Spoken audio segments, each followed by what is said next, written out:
So back to the point. This is Benny Blanco. He's like a music producer kind of dude.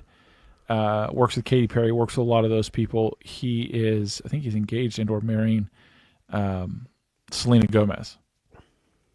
Right. He's basically been conditioned since she was a kid. Mm-hmm. Benny Blanco's connection to a lot of these people isn't just as a producer, but as a friend of guess fucking who? Kardashians. And Kanye's? Harley Pasternak. Oh. Yeah. Last check, I believe he was Selena Gomez's trainer there for a while. Mm. People are like, why the fuck is she with that guy? Because he's a fucking weirdo. Yeah. You know, and he's strange looking, but whatever. Maybe personality overcomes that. But I have a massive cock. that'll help. Yeah, he could. Fuck, we don't know. But anyway, here's a little bit of Harley Pasternak. It was read a little too fast, I think, and I think one of his text messages is definitely worth reading slower. This is what he sent to Kanye. I'm going to help you one of a couple ways. First, you and I sit down and have a loving and open conversation, but you don't use cuss words, and everything that is discussed is based in fact and not some crazy stuff that dumb friend of yours told you or you saw in a tweet. I wonder who the dumb friend is. I'm very curious. The other thing is he's controlling the language Kanye is allowed to express himself in the conversation. Mm-hmm. That's the first level of control. 2, based in fact based by who? So he's given himself yet another lever of control in the conversation. And he's excluding whoever this other friend is. Second option, I have you institutionalized again, where they medicate the crap out of you and you go back to Zombieland forever. Play date with the kids just won't be the same. So was that the producer that sent those messages? Fuck no, that's his personal That's the trainer. physical training. Sorry, I got confused. Yeah. No, those were the messages I knew about. Yeah. But think, I mean, we know about him, but listen to that. How does a fucking personal trainer have the authority or ability to get you fucking 5150 in California? How do they have the fucking authority to just prescribe what drugs you are or aren't taking to give you a cocktail? So how are they plugged into the fucking hospital to oversee this dosaging? It doesn't make fucking sense. And you know where it gets really, really crazy is another fun little fucking fact for old Harley. Is something he doesn't like talking about. Is for a couple years, he worked at the DRDC in Toronto, one of the Defense and Development Canada's military research stations.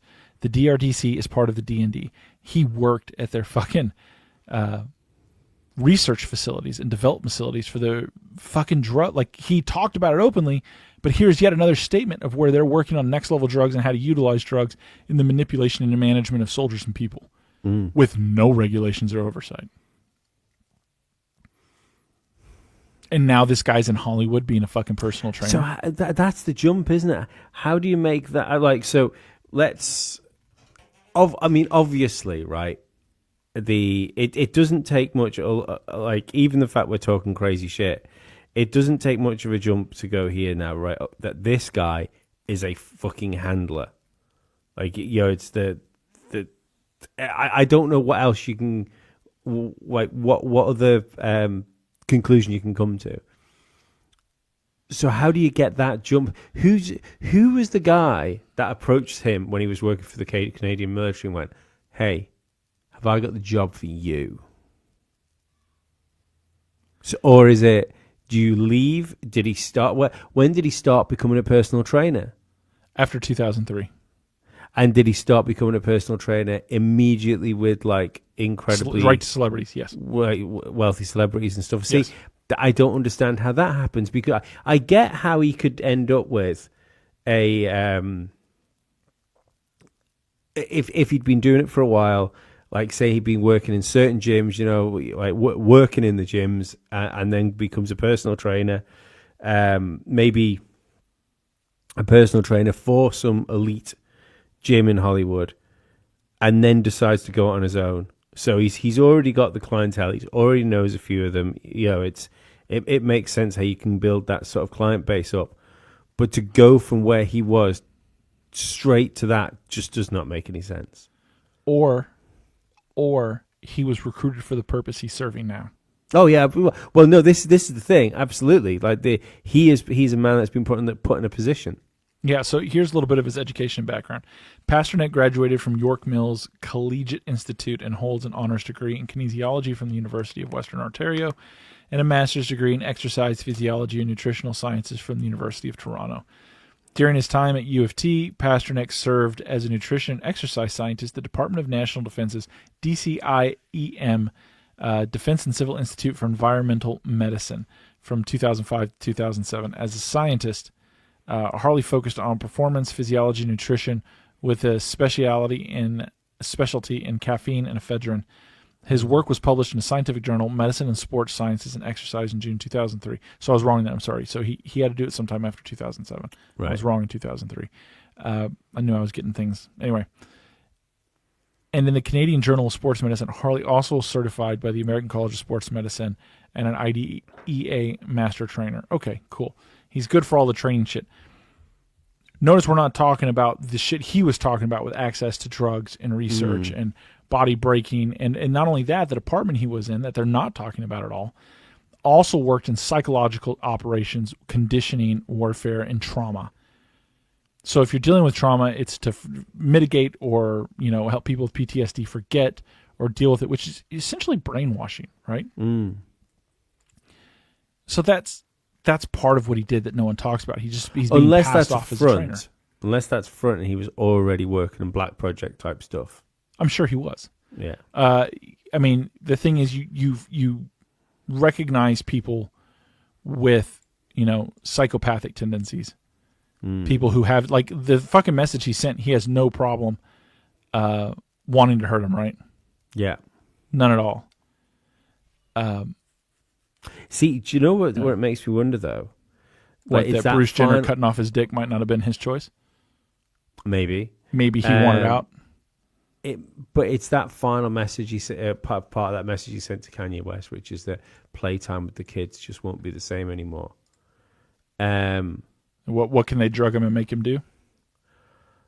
Oh, what does he do? What's he been involved in? I don't think he has. He's always been pretty protective of his kids. In fact, there was a message. I actually just dropped it out of the thread because we weren't going to bring it in, but he attacks Kris Jenner specifically to stop bringing his kids into the media, stop that. Like, his kids aren't going to be involved in pornography and sex tapes like her daughters. They're not selling their souls. That that's not what this is about. You have no claim on them. Leave them alone. But the only caveat I'd have to that is if he's a diddler, then why is he fighting back? That's fair. It doesn't make sense. Not everyone can be evil. Evil doesn't fight evil. They work together. Right? Demons don't cast out demons. Yeah, it's fair. Here's Roseanne. And it's a big culture of mind control too. MK Ultra mind control rules in Hollywood. If you don't know, Google that and look into it. Well, we've talked about Operation Mockingbird, MK Ultra mind control stuff this goes back decades and decades. But Roseanne, do you know people have been blacklisted? Is it just kind of a self-censorship in Hollywood, or do... She did not want to talk about that subject. No. People actually get edged out if they are too much against the grain? It's self-censorship after a while, but it's not just a crazy self-censorship. It's self-censorship because there's actually a danger that you will never work again. And people know it. Everybody has friends that it happened to, that maybe you said too much or maybe you were too vocal on unpopular issues. And it's funny because it doesn't matter if 2 years later, I find this a lot, that 2 years later, those unpopular issues become very mainstream. They still don't forgive the first person who does it. And that's kind of been my story there. When you're first, you're going to be vilified, despite the fact that 2 years later everybody's saying what you said. You're still going to be vilified because you dared.